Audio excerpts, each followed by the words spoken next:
I gave my brother my organs before I turned 18. Last week, his girlfriend asked one question that made him lose everything. When I was 14, my brother mixed vodka with a handful of Tylenol because someone at a party told him it would get him drunker faster. The combination destroyed his liver in less than 48 hours. His skin turned yellow first, then his eyes. He started vomiting blood in the bathroom and couldn't stop shaking, and my parents rushed to the hospital. I remember sitting in the waiting room when my mom pulled me into the hallway and grabbed my hands. "Angelica, your brother needs part of your liver," she said. "You're the only match." My whole body went cold. "You want to cut me open?" "Livers grow back," she said quickly. "It's one surgery. That's it. You'd be saving his life." "I don't want to have surgery," I said. "I'm scared." Mom's grip tightened on my hands. "Your brother is dying, Angelica. Do you understand that? He's dying and you can save him. But I don't want them to cut into me. What if something goes wrong? What if I die?" "You won't die. The doctors said it's safe. They also said Jordan might not survive." "How is any of this safe?" Mom's face hardened. "Your brother is lying in that room fighting for his life because of a stupid mistake. One stupid mistake. And you're standing here worried about yourself?" I started crying. I couldn't help it. I was 14 years old and my mom was looking at me like I was a monster for not wanting someone to slice me open. "I'm not worried about myself," I said. "I'm just scared." "Then be scared and do it anyway," Mom said. "That's what family does." Dad walked over from Jordan's room. He took one look at my face and pulled me into a hug. "Hey, Angel," he said softly. "I know this is scary, but Jordan's running out of time. The transplant list is too long. He needs you." "Why can't you do it?" I asked. "Or Mom? We already got tested. We're not matches. It has to be you." I should have known. I should have known the second they pulled me into this hallway that I didn't really have a choice. This was how it always worked in my family. Jordan needed something, and I was expected to provide it. When Jordan wanted my birthday party moved so it wouldn't conflict with his soccer tournament, we moved it. When Jordan got caught cheating on a test and needed someone to say they gave him the answers, my parents looked at me. I always came second. That was just how it was. "What about swimming?" I asked quietly. "I have state championships next month. Coach said scouts might be there. College scouts. She said if I swim like I did at regionals, I could get recruited early. She said I have real talent, and this is my chance to prove it." Mom made a sound in her throat. "Swimming? Your brother might die and you're worried about swimming?" "Rena," Dad said. He looked at me with tired eyes. "The doctor said you'd need about 6 weeks to recover. You might miss this year's championships, but there's always next year. One surgery and this is all over. Your brother gets better. You heal up. Everything goes back to normal. We'll never ask you to do anything like this again." I wanted to believe him. I wanted to believe this was a one-time thing, that I could save my brother and go back to my normal life and never think about this again. "You promise?" I asked. "Just this once?" Dad pulled me into a hug. "I promise, sweetheart. It only has to happen once." Mom stepped closer and put her hand on my back. Her voice softened for the first time since this conversation started. "You're our angel, Angelica. You were sent to us to save this family. That's why we named you what we did." I didn't know what to say to that. I didn't feel like an angel. I just felt scared. But Jordan was dying. My big brother who taught me to swim in our backyard pool when I was 5, who carried me on his shoulders at concerts so I could see the stage, who told me I was going to be an Olympic swimmer someday, and he'd be in the front row cheering louder than anyone. He wasn't perfect. He got more than me, and he knew it, and sometimes he rubbed it in. But he was still my brother. I couldn't let him die. Not when I had the power to save him. "Okay," I said. The word came out small and shaky. "I'll do it." Mom's whole body relaxed. Dad squeezed me tighter. "Thank you, Angel," he whispered into my hair. "Thank you so much. You're saving our family." The next few hours were a blur of doctors and consent forms and nurses explaining things I didn't understand. They kept talking about percentages and recovery times and possible complications, but all I could focus on was the fear pounding in my chest. Before they wheeled me into surgery, my dad held my hand and said, "We love you so much, Angelica. We'll be right here when you wake up. You and Jordan are both going to be fine." Mom kissed my forehead. "You're so brave," she said. "Your brother is so lucky to have you." I wanted to say something back, but the anesthesia was already pulling me under. The last thing I remember thinking was that this was the hardest thing I'd ever do, that nothing in my life would ever be this scary again. I was wrong. This was just the beginning. Title: My brother called me his spare parts. I satisficed him twice before I satisficed the entire family. Voice: woman. Text: recovery was supposed to take 6 weeks. It took 8. The incision got infected during week 3, and I spent 4 extra days in the hospital hooked up to IV antibiotics, while my parents split their time between my room and Jordan's. Except they didn't really split it. They'd pop in to check on me for maybe 10 minutes, ask how I was feeling, tell me I was being so brave, and then disappear back to Jordan's side for hours. I'd hear them laughing down the hall. I'd hear Jordan's friends coming to visit with balloons and cards and stuffed animals. My swim team sent me one card. Coach signed it, "Get well soon, see you at the pool." That was it. The state championships happened while I was still in my hospital bed. I watched them on my phone with the volume turned low so I wouldn't bother anyone. My teammate Becca won the 200 freestyle, the event I'd been training for all year. The event coach said I had the best shot at. I watched Becca stand on that podium with her gold medal, and I watched the scouts in the stands taking notes, and I knew I'd just lost something I was never getting back. Becca's face was all over the local sports news the next day. Rising star catches attention of college scouts. That was supposed to be me. That was supposed to be my headline. But instead, I was lying in a hospital bed with staples in my stomach because my brother decided to play chemistry experiment with alcohol and painkillers. When I finally got discharged, Coach came to visit me at home. She sat on the edge of my bed and told me not to worry. "You'll come back stronger," she said. "Athletes recover from setbacks all the time. Next year's championships will be your year." I wanted to believe her. I really did. But when I finally got cleared to swim again 3 months later, something was wrong. My times were slower. Not by a lot. Just a few seconds here and there. But in competitive swimming, a few seconds is everything. Coach had me doing extra drills, extra conditioning, extra everything. Nothing worked. My body just didn't move the same way anymore. The scar tissue pulled when I rotated. My core strength was gone. I'd get winded halfway through sets that used to be easy. By the time the next season started, I wasn't the star of the team anymore. I wasn't even in the top 3. The scouts who'd been watching me before had moved on to other swimmers. Coach stopped talking about college recruitment. She stopped talking about the Olympics. She just patted my shoulder and said, "You're doing great, Angelica. Keep working hard." But I could see it in her eyes. She didn't believe in me anymore. Nobody did. Meanwhile, Jordan was thriving. His recovery was textbook perfect. Within 4 months, he was back to his normal life like nothing had ever happened. Back to his friends, back to his parties, back to everything. I found out he was drinking again 6 months after the surgery. I was doing homework in my room when I heard him stumble up the stairs at 2 a.m.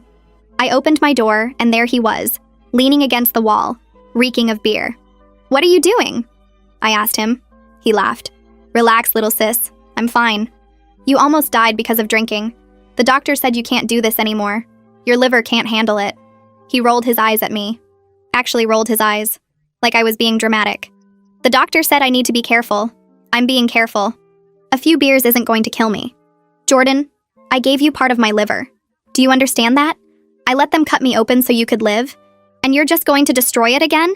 He pushed himself off the wall and looked at me with this expression I'd never seen before. This casual cruelty that made me take a step back. "So what if I do?" he said. "Livers regenerate. That's what they told you, right? That's the whole point. What's that supposed to mean?" He smiled. Not a nice smile. A smile that said he knew something I didn't. "It means if I mess up again, Mom and Dad will just make you fix it. That's literally your job, Angelica. You're the spare parts. You're the backup plan. That's why they had you."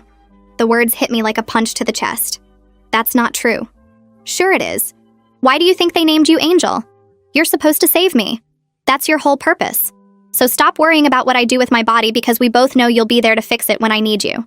He pushed past me into his room and slammed the door. I stood in the hallway for a long time trying to convince myself he was just drunk. Just being mean because he was wasted. He didn't really believe what he said. He couldn't. The next morning, I told my parents what happened. I told them Jordan was drinking again. I told them what he said about me being the backup plan. Mom sighed like I was exhausting her. "Angelica, your brother has been through a lot. He's allowed to blow off some steam." "He's not blowing off steam. He's destroying the liver I gave him." Dad put his hand on my shoulder. "Jordan knows his limits. He's not going to do anything stupid. And you need to stop being so dramatic about this. The doctor said he could have an occasional drink as long as he's careful. He wasn't careful. He was wasted. One night doesn't mean anything. Let it go." I couldn't believe what I was hearing. What about what he said? About me being the spare parts? Mom's expression hardened. He was drunk. He didn't mean it. And honestly, Angelica, this victim mentality isn't attractive. You did a wonderful thing for your brother. Be proud of that instead of holding it over everyone's heads. I opened my mouth to argue, but the look on her face stopped me. It was the same look she'd given me in the hospital hallway. The look that said I was being selfish for having feelings. The look that said my only job was to sacrifice and smile. I went to my room and didn't come out for the rest of the day. A few weeks later, my parents sat me down for a family discussion. I thought maybe they were finally going to address Jordan's drinking. Maybe they'd heard me after all. Instead, Dad cleared his throat and said, "We need to talk about your college fund." My college fund. The one my grandparents had started when I was born. The one they'd been adding to every birthday and Christmas for 14 years. The one that was supposed to pay for my future. "What about it?" I asked. Dad and Mom exchanged a look. "Jordan's medical bills were significant," Mom said. "The insurance didn't cover everything. We had to make some difficult decisions." I felt the blood drain from my face. "What kind of decisions?" "We used your college fund to cover the remaining costs." The room tilted. "You took my college money? For his bills?" "It was necessary," Dad said. "Jordan needed specialized care. The alternative was letting him suffer. But that was my money. Grandma and Grandpa gave that to me." "They gave it to us to hold for you," Mom corrected. "And we made a judgment call. When you're older, you'll understand that sometimes parents have to make hard choices." "What about Jordan's college fund?" I asked. "Did you use that too?" Silence. Mom looked at the floor. Dad looked at the wall. Neither of them looked at me. "Jordan's fund is for Jordan," Mom finally said. "He's going to need it when he applies to schools. You know how competitive it is out there. So he gets to keep his money, but I have to lose mine? Because of bills from his mistake?" "It wasn't a mistake," Dad said sharply. "It was an accident. And we're not going to punish Jordan for something he didn't mean to do." "But you'll punish me for it? I'm the one who gave him my liver and I'm the one who loses everything?" Mom stood up. "This conversation is over. The decision has been made. If you want to go to college, you'll do what everyone else does and apply for scholarships. You're a smart girl. You'll figure it out." She walked out of the room. Dad followed her. I sat on the couch alone, trying to understand what had just happened. My swimming career was gone. My college fund was gone. My brother was back to drinking like nothing had changed. And my parents thought I was being dramatic for being upset about any of it. I was 15 years old, and I was already learning the most important lesson of my life. In this family, I didn't exist as a person. I existed as a resource. And resources don't get to have feelings. Jordan told me to my face that my body is his backup plan. He's not scared. He's not grateful. He's already treating the liver I gave him like it's disposable because he knows there's more where that came from. My parents won't stop him. They'll just come back to me with the same speech about family and sacrifice and being their angel. The only question is how long until his liver fails again. Based on how much he's drinking, I'd give it a few years. And when it does, I already know whose door they'll knock on first. 3 years passed. I turned 17. Jordan turned 20. In those 3 years, I watched my brother systematically destroy everything I'd given him. He didn't just drink occasionally like my parents claimed. He drank constantly. Parties every weekend. Beer in the fridge that he barely tried to hide. Bottles of vodka in his room that my parents pretended not to see. Twice I found him passed out on the bathroom floor. Both times my parents blamed stress. "He's in college now," Mom said. "Everyone drinks in college. He's just being a normal young adult." Normal young adults didn't almost die from liver failure at 17. Normal young adults didn't have their sister's organs inside them. But I'd stopped trying to argue. Every time I brought up Jordan's drinking, my parents looked at me like I was jealous. Like I was trying to sabotage my brother instead of save him. So I focused on my own life. I joined every club I could find. Student council, debate team, academic decathlon. If I couldn't get recruited for swimming, I'd make myself impressive some other way. I applied for scholarships obsessively. Need-based, merit-based, essay contests, anything. I worked a part-time job at a coffee shop to save money for college applications. I was determined to build a future for myself, even if my family had already decided I didn't deserve one. And then my parents showed up at my school. It was a Tuesday afternoon. I was in the library working on a scholarship application when the vice principal came to get me. "Your parents are in the office," she said. "They say it's a family emergency." I knew. Before she even finished the sentence, I knew. I walked to the front office on legs that felt like they belonged to someone else. Mom was sitting in one of the plastic chairs with her face in her hands. Dad was pacing by the window. They both looked up when I walked in. "It's Jordan," Dad said. "His liver is failing again." I stood in the doorway and waited to feel something. Surprise, sadness, fear. But all I felt was tired. I was so tired. "The doctor said the damage is extensive," Mom continued. Her voice was shaking. "Apparently he's been drinking more than we realized. Much more. His liver can't keep up anymore." "I told you," I said quietly. "For 3 years I told you he was drinking too much and you said I was being dramatic." "This isn't the time for I told you so," Dad snapped. "Your brother is in the hospital. He might die. He might die because you let him drink himself to death after I gave him part of my liver." Mom stood up. Her eyes were red, but her jaw was set. "We need you to do it again." "No." The word came out before I could stop it. Clear and firm and final. Both my parents stared at me like I'd spoken a foreign language. "No?" Mom repeated. "Angelica, your brother is dying." "I know, and I'm sorry, but I can't do this again." Dad stepped toward me.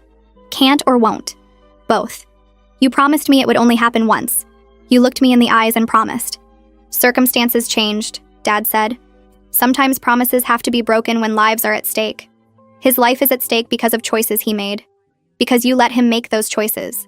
Because every time I tried to warn you, you told me to shut up and stop being jealous." Mom's face twisted. "So you're going to let your brother die to prove a point?" "I'm not letting him die. I'm just not killing myself to save him again." "Killing yourself?" Dad laughed, but there was no humor in it. "Don't be dramatic. You survived the first surgery just fine." "I didn't survive fine. I was in the hospital for 8 weeks. I got an infection. I lost my swimming career. I lost my college fund. I lost 3 years of my life recovering from what you asked me to do. And your brother would have lost his actual life if you hadn't done it?" Mom shot back. "That's the trade. That's what family means." I looked at my mother. At the woman who was supposed to love me unconditionally. At the woman who was looking at me like I was a monster for not wanting to be cut open again. I said no. Mom stepped closer until she was right in my face. "If Jordan dies because you refuse to help, you will never be welcome in this family again. Do you understand me? You will be dead to us." "Rena," Dad said quietly, "that's enough. It's not enough until she agrees. Until she stops acting like a selfish little brat and does what needs to be done." I should have walked out. I should have gone back to my scholarship application and let them figure out their own problems. But then Jordan himself showed up. He pushed through the office door looking gray and gaunt, and nothing like the healthy brother who'd mocked me in the hallway 3 years ago.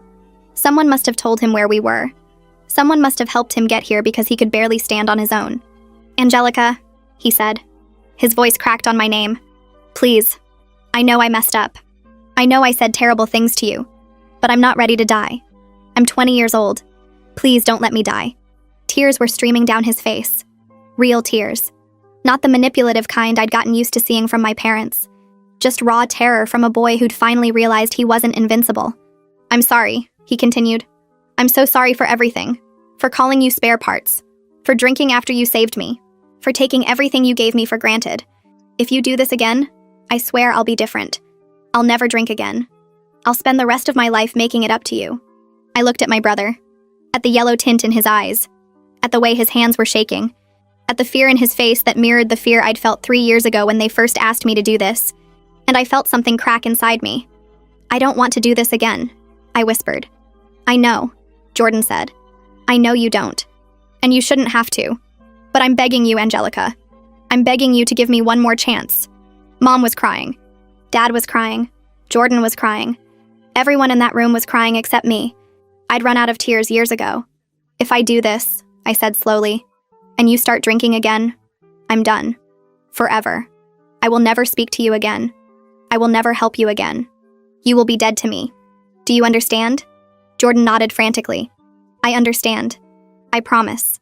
Never again." I looked at my parents. "And you two have to actually hold him accountable this time. No more pretending you don't see it. No more blaming stress. If he so much as looks at a beer, you tell me." They nodded. They agreed to everything. They would have agreed to anything. 2 weeks later, I was back in the hospital. This time the surgery was longer, more complicated. The doctor said my liver had regenerated well, but the tissue was different now. More fibrous. Harder to work with. When I woke up, something was wrong. Pain that wasn't supposed to be there. Monitors beeping faster than they should. A nurse rushing to my bedside and calling for a doctor. "There's been a complication," the surgeon told my parents. I was still too foggy to understand what he was saying. Something about bleeding. Something about having to go back in. Something about touch and go for a few hours. I was in the ICU for 3 days. Mom stayed with me the whole time. At least that's what she told me later. Mostly I just remember the pain and the fog and the terror of not knowing if I was going to wake up each time I closed my eyes. When I was finally stable enough to move to a regular room, the surgeon came to talk to me alone. He waited until my parents went to the cafeteria. Then he pulled a chair up to my bedside and looked at me with eyes that were kind but serious. "Angelica, I need to tell you something important," he said.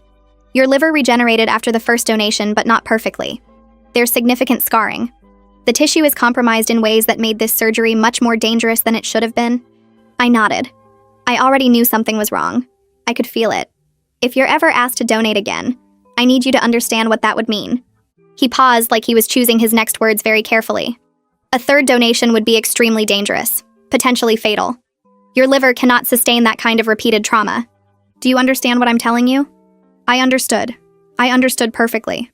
Don't let anyone pressure you into another donation, the surgeon continued. Not your parents, not your brother, not anyone. Your life would be at serious risk. Thank you for telling me, I said quietly. Can you write that down for me? Everything you just said? I want it on paper. He looked surprised but nodded. Of course. I can give you a copy of my medical notes as well. The documentation of the complications. The prognosis for any future procedures. I want all of it, I said. Everything. He came back an hour later with a folder. Inside was his written statement about the risks of a third surgery. His medical notes from my file. Documentation of every complication I'd experienced. He handed it to me like it was a lifeline. Because it was. When my parents came back from the cafeteria, I watched their faces carefully. They were smiling, relaxed, relieved that Jordan was recovering well in his own room down the hall. The doctor talked to me, I said, about the complications, about what a third surgery would mean. Mom's smile flickered for just a second. Let's not worry about that right now. Let's focus on getting you both healthy. He said it could kill me. He said it could be dangerous, Dad corrected. Medicine advances all the time. What's risky today might be routine in a few years. But if Jordan destroys this liver too, he won't, Mom said firmly. He promised. And we promised to hold him accountable. This conversation is pointless. She patted my hand. You're so brave, Angel. Your brother is so lucky to have you. Now get some rest. They didn't hear a word I said. They didn't care about the warning. They'd already decided that my life was an acceptable trade for Jordan's comfort. But this time I had proof. I had the doctor's warning in writing. I had my medical records. I had documentation that they couldn't dismiss or rewrite or pretend didn't exist. I just didn't know when I'd need to use it. Jordan was discharged a week before me. He came to my room before he left. He stood in the doorway looking healthy and strong while I lay in my hospital bed with tubes coming out of my arms. Thank you, he said. I mean it, Angelica. I'm going to be different this time. You better be. I will be, I promise. He left. I stayed in the hospital for 3 more weeks dealing with complications that shouldn't have happened. Infections, fluid buildup, pain that wouldn't go away. When I finally got discharged, I went home to discover that Jordan had thrown a party the weekend before. A big one. With alcohol. My parents said it was just his friends celebrating that he was okay. They said he didn't drink anything himself. They said I was being paranoid and ungrateful, and I needed to stop looking for reasons to be angry. I went to my room and locked the door, and didn't come out for 2 days. That night, I started keeping records. Every time I saw Jordan drink, I wrote it down. Dates, times, what he was drinking, how much. I took photos on my phone when he wasn't looking, screenshots of his social media posts at bars and parties. I saved the doctor's folder in a locked drawer where no one could find it. I collected evidence like a detective building a case because I knew this wasn't over. I knew they'd come for me again. And when they did, I was going to be ready. The doctor told me a third surgery could kill me. My parents nodded and changed the subject. They've already decided my life is an acceptable trade for Jordan's comfort. But this time, I'm not a scared 14-year-old with no power. I have the doctor's warning in writing. I have 4 years of evidence documenting every broken promise. I'm not going to wait for them to harvest me again. When this family comes for my body one more time, I'm going to burn the whole thing down, and they're going to watch. 4 more years passed. I turned 21. Jordan turned 24. In those 4 years, I did everything I could to build a life away from my family. I got into a state school on a partial scholarship and worked 2 jobs to cover the rest. I majored in accounting because it was practical, and because the idea of being financially independent from my parents felt like freedom. I kept my distance. I came home for Christmas and maybe one other holiday each year. I called my parents once a week and kept the conversations short. Jordan and I barely spoke. I didn't trust him and he knew it. Every time I saw him, I watched for signs. Bloodshot eyes, shaky hands, the smell of alcohol on his breath. Sometimes I found them. Sometimes I didn't. But I always looked. And I always documented. 4 years of evidence saved in a folder on my laptop and backed up to 3 different places. Photos, screenshots, dates, and times. A timeline of every broken promise my brother had made while my parents looked the other way. The doctor's warning from the hospital, now laminated and stored in a fireproof safe I bought with my own money. I knew exactly what I was building. I just needed the right moment to use it. My parents had told the extended family a completely different story than what I'd lived through. According to them, Jordan had one health scare 7 years ago and recovered beautifully. One surgery, one donation, one miraculous recovery. They never mentioned the second surgery, never mentioned the complications, never mentioned that their daughter almost died on an operating table at 17. They rewrote history, and I was the only one who knew the truth. But I was done being the only one. Then the invitation came. Jordan's 24th birthday party. A big celebration at my parents' house. The whole extended family would be there. Aunts, uncles, cousins I hadn't seen in years. Jordan's new girlfriend would be there too. Lindsay. He'd been dating her for 6 months, and according to my mother, she was the one. She came from money. She had a good job. She thought Jordan was perfect. She had no idea who she was really dating. Everyone gathering to celebrate the miracle child who'd survived one liver failure. My first instinct was to say no. I had finals coming up. I had work. I had 100 excuses ready. But then I saw the guest list and realized something. Every person my parents had lied to would be in one room. My grandparents who'd given me a college fund that got stolen. My aunts and uncles who'd been told the sanitized version of events. My Aunt Marcy, the surgeon who'd been working overseas for 5 years and had no idea there had been a second surgery at all. And Lindsay, Jordan's girlfriend, who thought she was dating a responsible adult instead of an addict who'd almost killed his sister twice. This was my moment. This was the audience I'd been waiting for. I called my Aunt Marcy 2 weeks before the party. "Angelica, is everything okay? I need to ask you something," I said. "How much do you know about Jordan's liver problems?" Silence on the other end. "I know he had a health scare when he was 17, Marcy said slowly. "Your mother said you donated liver tissue to save him. She said it was a one-time thing and everyone recovered beautifully. That's not the whole story. There was a second surgery when I was 17. The complications almost killed me. And the doctor told me a third donation would be fatal. I have it in writing." "What?" "Mom and Dad have been lying to everyone for 7 years. I have proof. Medical records, photos, a timeline of every time Jordan's been drinking. Everything." Marcy was quiet for a long moment. "Why are you telling me this now?" "Because I'm done being the family secret. At Jordan's birthday party, I'm going to show everyone the truth. I'm going to show them the scars. I'm going to show them the evidence. And I'm going to make sure everyone in that room knows exactly what Mom and Dad have been hiding. Angelica, that's going to cause a huge scene." "Good. I want a huge scene. I want everyone to see." Another pause. Then Marcy's voice came back different. Harder. "What do you need from me?" "I need you to be there. I need a surgeon in the room who can confirm what I'm saying is medically accurate. I need someone with authority to back me up when Mom and Dad try to minimize everything." "I'll be there," Marcy said. "But Angelica, you're the one who has to do this. You're the one who has to stand up and tell them. I can confirm facts, but this is your story. You have to be the one to tell it." "I know," I said. "I've been waiting 7 years to tell it." We made a plan. The party was on a Saturday in late April. I drove up the night before and stayed in my childhood bedroom that still had posters of Olympic swimmers on the walls, remnants of a dream that died on an operating table 7 years ago. I barely slept. I went over everything in my head. The folder with all my evidence, already in my car. The photos on my phone, organized by date. The laminated copy of the doctor's warning in my purse. The speech I'd been rehearsing for weeks. This time, I was in control. The morning of the party, I helped my mom set up decorations, balloons, streamers, a giant banner that said, "Happy 24th birthday, Jordan." She chattered about the caterer and the playlist and how excited everyone was to see Jordan doing so well. "He's really turned his life around," she said while arranging flowers. "He's been so responsible, so mature. I'm so proud of him." I nodded and kept hanging streamers. I thought about the photos on my phone from last month. Jordan at a bar with his friends. Jordan doing shots at a club. Jordan so drunk he could barely stand. Responsible, mature, right. "He's been talking about proposing to Lindsay," Mom continued. "Can you imagine? Jordan getting married. She's such a lovely girl. Comes from a good family. They're going to have beautiful children." I thought about Lindsay. About how she had no idea what she was getting into. About how my parents had probably already told her the one surgery version of events. About how she'd find out the truth tonight along with everyone else. "That's great, Mom," I said. "I'm happy for him." Guests started arriving around 3. Aunts and uncles I barely recognized. Cousins who'd grown up since I last saw them. And Lindsay, Jordan's girlfriend, looking perfect in a yellow sundress with a smile that said she thought she'd won the lottery with my brother.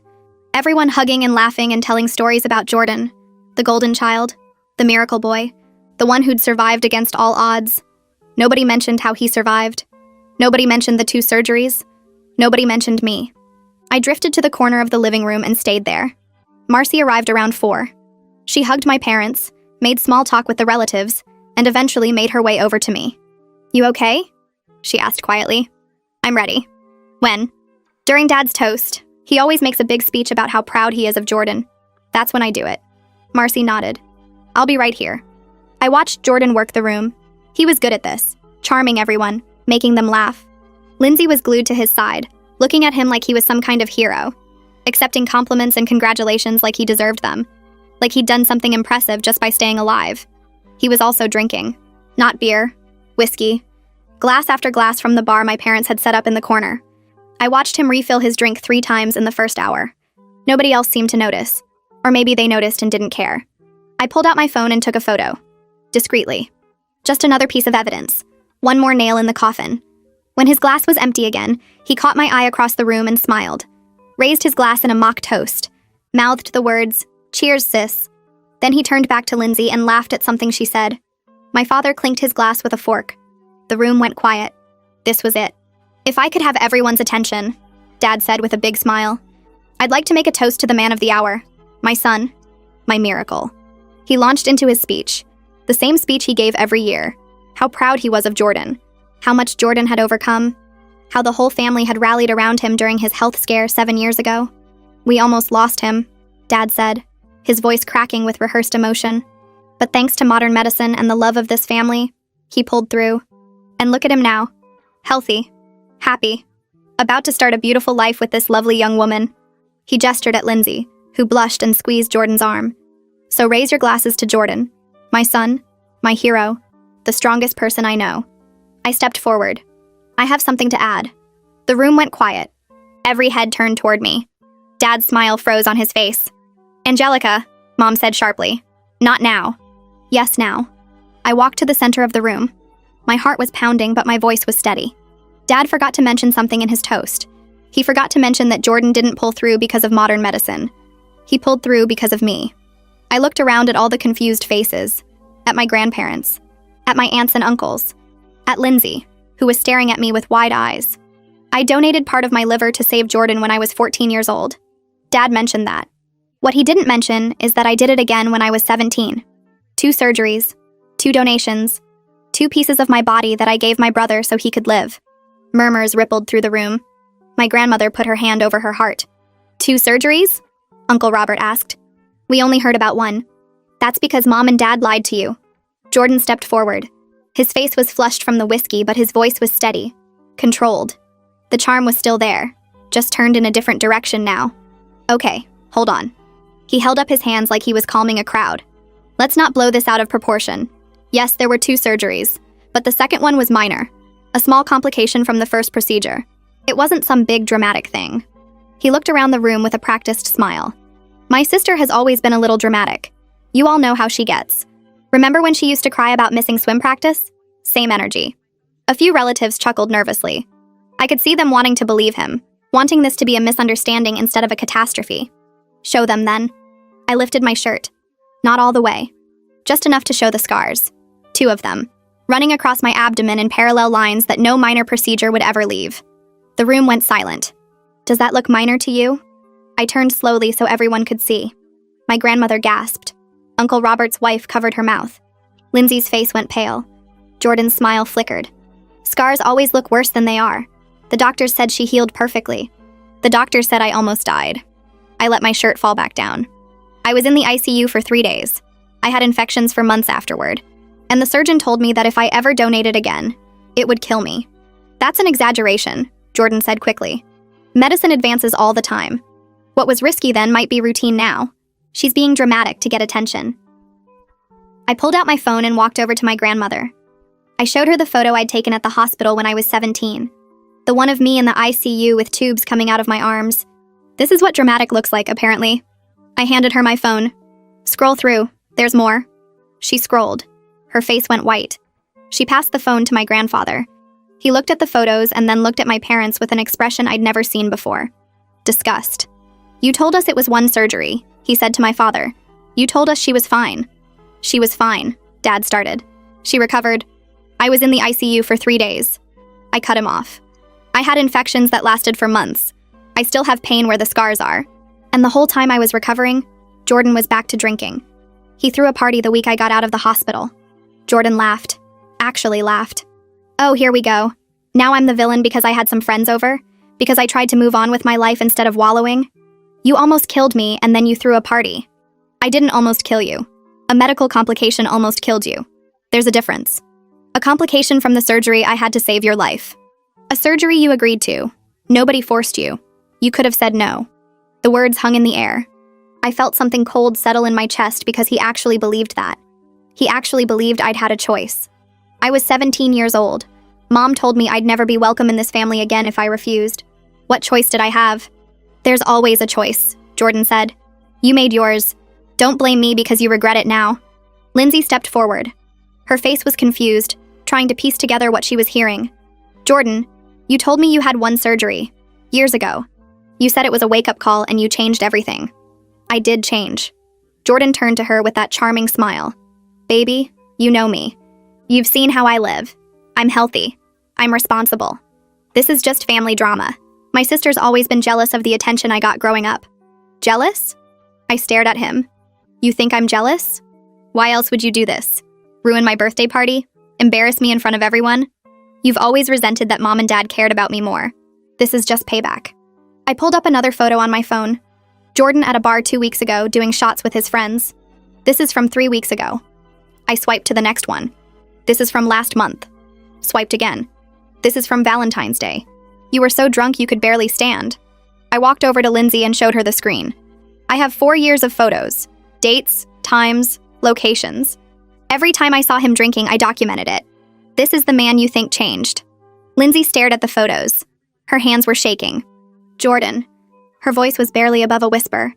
Tell me she's lying. He didn't answer. Jordan, look at me. Tell me these photos are fake. They're out of context, he said, but his voice had lost its charm. It was thin now, desperate. Those were special occasions. I wasn't really drinking. It was social. Everyone does it. You told me you didn't drink at all. You told me you learned your lesson. You told me your sister donated once and you never touched alcohol again. I didn't think it mattered. It's not like I'm an alcoholic. I can stop whenever I want. Then why didn't you? He opened his mouth, closed it, opened it again. It's complicated. Lindsay's face changed. I watched the love drain out of it, watched it get replaced by something cold and final. You lied to me. I didn't lie. I just didn't tell you everything. You told me you were sober. You told me your sister saved your life once and you were so grateful you never risked it again. That's not telling me everything. That's a lie. A specific, deliberate lie.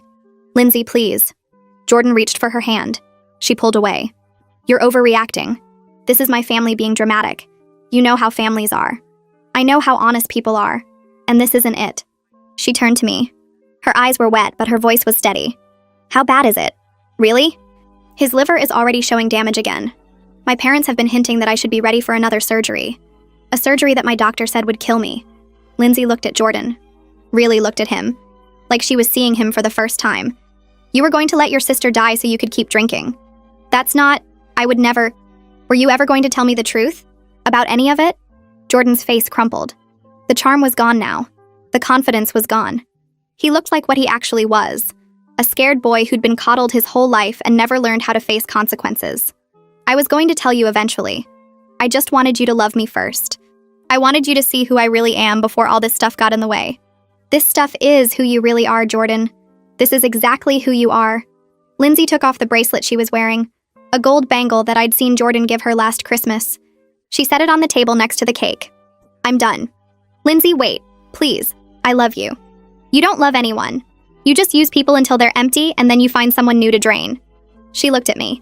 I'm sorry for what you've been through. I'm sorry I didn't see it sooner. Then she walked out. Jordan started to follow her, but I stepped in front of him. Let her go. Move. No. I said move. He grabbed my arm, hard enough to hurt. Marcy was there in a second. Take your hands off her. Jordan let go. He looked around the room wildly, searching for someone to take his side.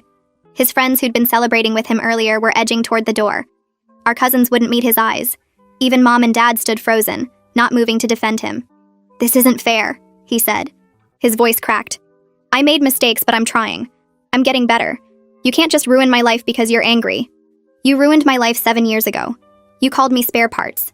You said Mom and Dad only had me so I could save you. You treated my body like a supply closet you could raid whenever you needed something. I was young. I was stupid. People change. You haven't changed. You're still drinking. You're still lying. The only thing that's changed is that now everyone knows. I reached into my purse and pulled out the laminated document. The doctor's warning from 7 years ago. This is a letter from my surgeon after the second donation.